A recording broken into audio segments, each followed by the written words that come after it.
I want to ask Mei Lia, now that you're 6 years sober, congratulations, and off of drugs, but you're also a mother of 2 children. And I know they're too young to have problems. You might see tendencies flowing already. I don't know. But what would you do? Okay. And now as an adult parent, and let's say one of your kids at age 18 or 17 or whatever starts going down this wrong path, what would you do as a parent who has this experience as far as inspiring them to stop?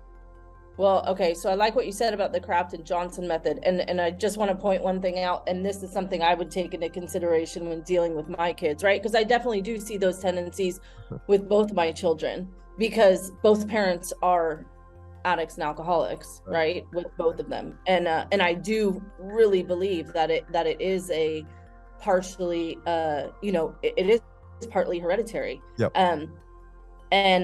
I think there's a lot of other things go into it, but I definitely, you can see it in behaviors, because like when we're addicts, it's not,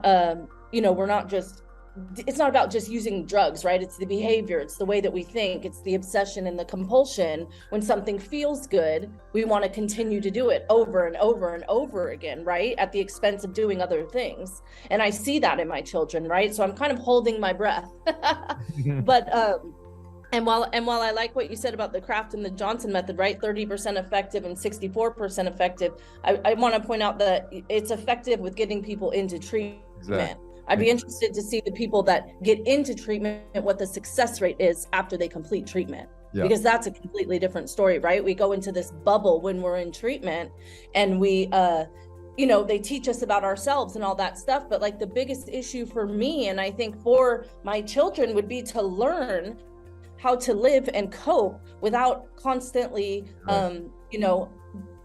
in the real world. Like, how do you deal with rejection? How do you deal with a breakup? How do you deal with losing a job? How do you deal with not getting into the school that you want, or not getting what you want, right?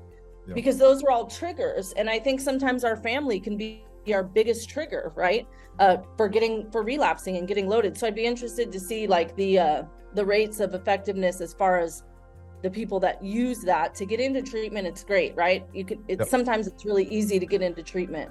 So for my kids, but here's the thing: if you can't inspire and motivate them, if they have a serious problem, right, and you can't inspire and motivate them to get into treatment, then the odds of fixing this problem are pretty small, right? So yes. Number one, we got to motivate them, inspire them, get them into treatment. Let me